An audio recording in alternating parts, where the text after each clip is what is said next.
One of my favorite memories of scaring myself as a child was getting a compilation book of Edgar Allan Poe stories from my elementary school library. It brought me so much fear and so much excitement. I remember running home from school with that book in my backpack as the sky was dark and a storm was coming. I was in my childhood living room, but I wasn't alone. I had a pizza and the books of Poe. Every so often, I'll bring you a tale of Poe, and I hope it gives you that scary fun sense, just the same as it does for me. When the clock strikes midnight, the story will begin.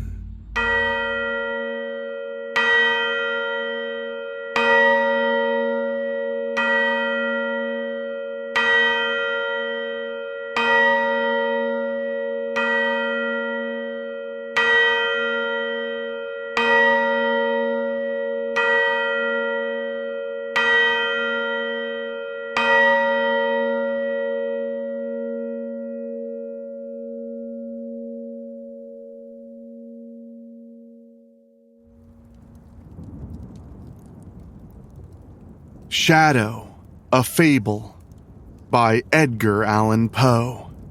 Ye who read are still among the living, but I who write shall have long since gone my way into the region of shadows. For indeed strange things shall happen, and secret things be known, and many centuries shall pass away ere these memorials be seen of men. And when seen, there will be some to disbelieve, and some to doubt, and yet a few who will find much to ponder upon in the characters here graven with a stylus of iron. The year had been a year of terror, and of feelings more intense than terror, for which there is no name upon the earth. For many prodigies and signs had taken place, and far and wide, over sea and land, the black wings of the pestilence were spread abroad.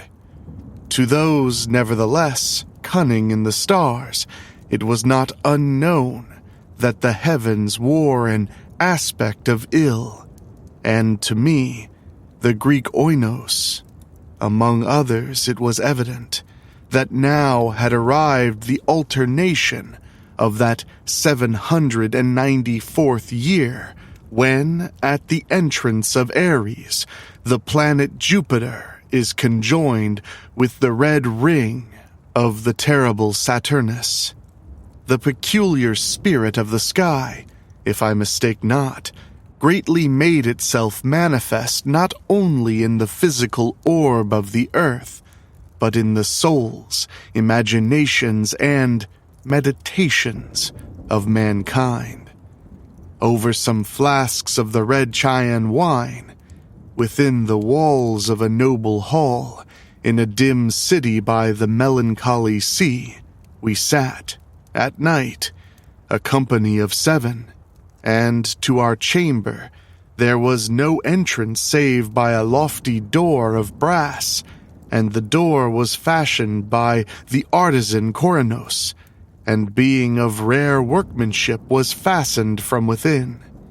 Black draperies, likewise, in the gloomy room shut out from our view the moon, the lurid stars, and the peopleless streets.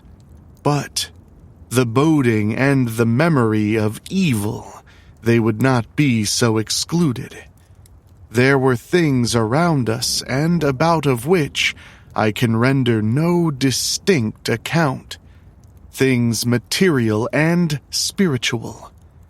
Heaviness in the atmosphere, a sense of suffocation, anxiety, and above all, that terrible state of existence which the nervous experience when the senses are keenly living and awake, and meanwhile the powers of thought lie dormant. A dead weight hung upon us. It hung upon our limbs, upon the household furniture, upon the goblets from which we drank.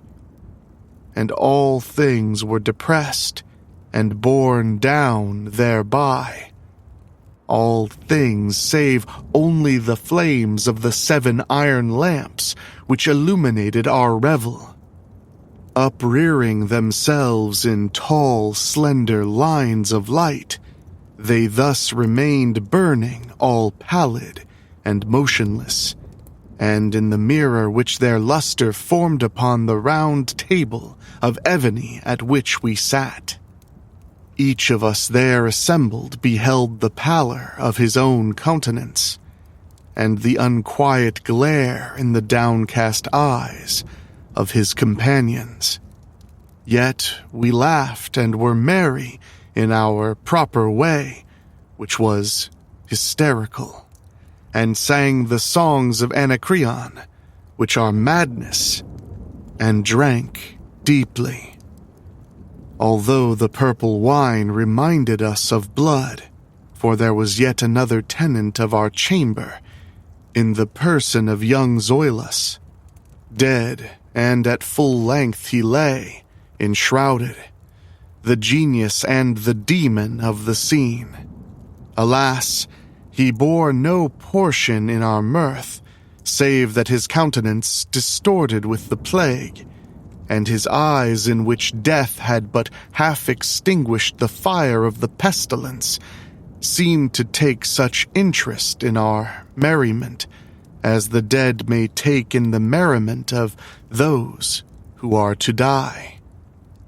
But although I, Oinos, felt that the eyes of the departed were upon me, still I forced myself not to perceive the bitterness of their expression, and, gazing down steadily into the depths of the ebony mirror, sang, with a loud and sonorous voice, the songs of the son of Teos.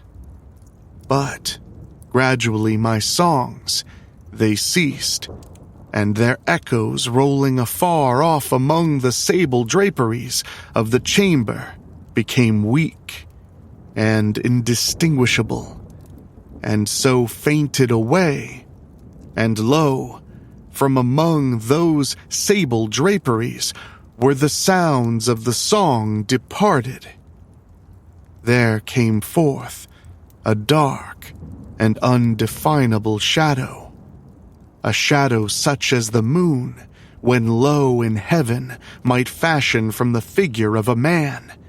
But it was the shadow neither of man, nor of God, nor of any familiar thing, and quivering a while among the draperies of the room, it at length rested in full view upon the surface of the door of brass.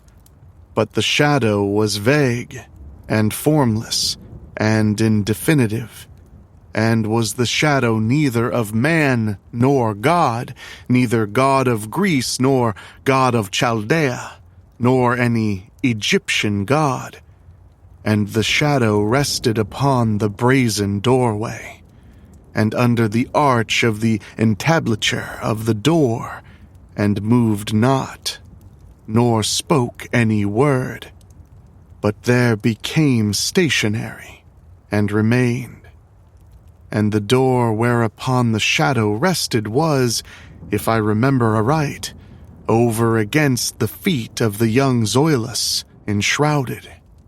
But we, the 7 there assembled, having seen the shadow as it came out from among the draperies, dared not steadily behold it, but cast down our eyes and gazed continually into the depths of the mirror of ebony.